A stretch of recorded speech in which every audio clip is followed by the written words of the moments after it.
तो गाइस अब finally Thor love and thunder movie release हो चुकी है और मैं होप करता हूँ कि आप सब लोगों ने इस मूवी को देख लिया होगा। और अगर नहीं देखा है तो पहले ये मूवी देख लो, उसके बाद इस वीडियो को देखना, क्योंकि हम यहाँ जानेंगे कि आखिर ये मूवी ऑडियंस के बीच वो कमाल नहीं कर पाया जो एक्चुअली में थॉर रैग्नारॉक ने किया था। हालांकि इसमें और कुछ अच्छी चीजें भी हैं जो हम इस वीडियो में बात करेंगे। तो आप देख रहे हो डोंट नॉटी बट एंड शुरू करते हैं अपना बकवास। तो एक्चुअली में इस मूवी के ट्रेलर और टीज़र को देखने के बाद मुझे एक तरीके से डर लगने लगा था कि ये मूवी अपनी स्टोरी के साथ पूरी तरीके से मजाक न बना दे, और एग्जैक्टली मूवी में भी वही चीज़ होती है। अब पता है कि थॉर की सीरियस मूवीज़ भी इतनी ज़्यादा खास नहीं थी, और इसीलिए थॉर रैग्नारॉक थॉर की one of the best movie में से एक है जो थॉर की फनी साइड को दिखाती है। पर रैग्नारॉक में कॉमेडी और सीरियसनेस के बीच में एक बॉर्डर था। वहाँ थॉर बेमतलब में कॉमेडी नहीं करता है। वहाँ जब सिचुएशन होती है तब हमें कॉमेडी मिलती है, और जब सिचुएशन डार्क हो जाती है तब मूवी अपने आप सीरियस बन जाती है। जैसे कि ओडिन की डेथ ले लो, हेला का अपने एसगार्ड का सच बताना, हाइमडल का लोगों को रेस्क्यू करना, थॉर के अपने पिता से इंटरेक्ट करना, ये सारी चीजें मूवी में इंटेंस माहौल बना रहे थे।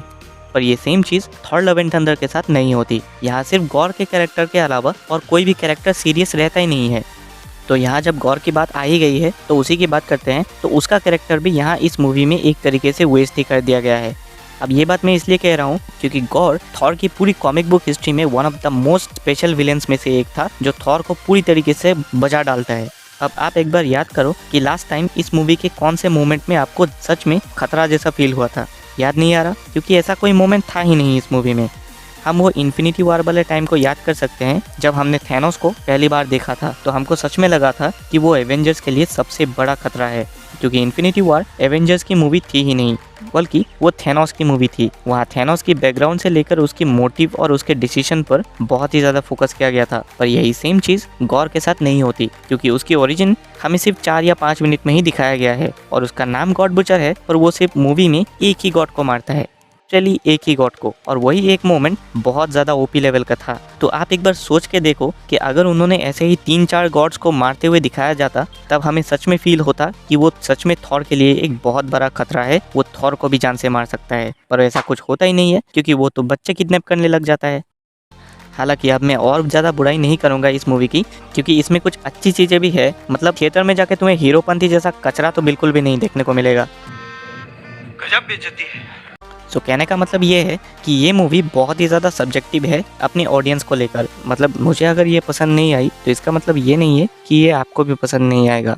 ये डिपेंड करता है कि आप कौन से ऑडियंस में हो। अगर आप एक कॉमिक बुक फैन थे और आपने गॉड बुचर स्टोरी लाइन जैसे कॉमिक को पढ़ी है जिससे ये मूवी इंस्पायर थी, तो आप ऑब्वियसली इससे डिसअपॉइंट ही हुए होंगे, क्योंकि उसकी स्टोरी यहाँ बिल्कुल भी जस्टिफाई नहीं किया गया। और अगर आप एक नॉर्मल मार्वल फैन हो जो सिर्फ मूवी देखने जाता है और कॉमिक्स में क्या घंटा होता है उसे कुछ भी झंड फर्क नहीं पड़ता, तो उन लोगों के लिए ये फिल्म एक तरीके से ठीक ठाक लगेगी, पर बहुत ज़्यादा बेस्ट भी नहीं लगेगा। और फाइनली बात करते हैं उन ऑडियंस की जो सिर्फ मूवी एंटरटेनमेंट और अपनी मूड सही करने के लिए देखते हैं, तो उनके लिए ये बहुत ही ज़्यादा सही मूवी होगी। क्योंकि अगर कॉमिक बुक्स और बाकी मार्वल मूवीज से कंपेयर करें बिना इस मूवी को देखने जाए तो हाँ, ये एक तरीके से सही है।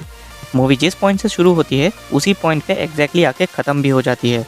और जब मैंने ये मूवी इस माइंडसेट के साथ देखा था तो हाँ, ये मूवी सच में मुझे बहुत ज़्यादा पसंद आई। तो एक्चुअली यहाँ इस मूवी से डायरेक्टर कहना क्या चाहते थे, तो मूवी आप जब देखोगे तो ये यही मैसेज देती है कि बदला तुम्हें कभी भी खुशी और सुख नहीं देगा। अगर तुम्हें सच में खुशी चाहिए तो वो सिर्फ प्यार ही दे सकता है। तो ये चीज़ हमने मूवी के स्टार्ट में ही देखा था, जब थॉर के पास ना ही कोई प्यार करने वाला होता है और ना ही कोई हेट। और सिमिलरली गॉर का भी शुरुआत अपनी बेटी के खोने की वजह से होती है और वो बदला का रास्ता चूज करता है। और ये पूरी चीज एंडिंग में आके एक तरीके से मैच हो जाती है जब गॉर इटर्निटी से गॉड्स को ना मार के वो विश करता है अपनी बेटी को वापस लाने का। यानी उसने बदले वाले रास्ते को छोड़ दिया था और हैप्पीली मर गया अपनी बेटी को जिंदा देख के। वहाँ अपने थॉर को भी एक जीने की वजह मिल गई जब वो गॉर की बेटी को एडॉप्ट करके अपने पास ले आता है। और इसी वजह से इस मूवी का नाम था थॉर लव एंड थंडर। पर डिसअपॉइंटमेंट तो इससे एक ही रहेगी कि यहाँ उन्हें गॉर का कैरेक्टर को इंट्रोड्यूस ही नहीं करना चाहिए था। किसी और विलेन को भी ये लोग लेके आते तो ये मूवी फिर भी बहुत ज़्यादा अच्छी कंप्लीट बन जाती, क्योंकि लिटरली गॉर एक बहुत ही ज़्यादा स्पेशल और पावरफुल विलेन था थॉर की कॉमिक्स हिस्ट्री का, जो कि अब एक तरीके से वेस्ट ही हो गया। तो खैर अब क्या ही कर सकते हैं, जो हो गया वो हो गया। और बाकी इस मूवी में और भी कुछ अच्छी चीज़ें थी, जैसे क्रिस्टियन बेल की परफॉर्मेंस ले लो या फिर इसमें यूज़ करने वाले बैकग्राउंड म्यूजिक जो गन्स एंड रोजेस के थे। ये सारी चीज़ें मूवी को एक तरीके से फ्लेवर दे रहे थे। साथ में इसकी सिनेमेटोग्राफी भी बहुत ज़्यादा ब्यूटीफुल थी, जो कि मुझे रैग्नारॉक से भी ज़्यादा पसंद आए। तो यही था इस रिव्यू में। अगर आपको ये वीडियो अच्छा लगा तो इस चैनल को सब्सक्राइब कर लो। बाकी अपना क्या, हम तो हमेशा बकचोदी करते ही रहेंगे।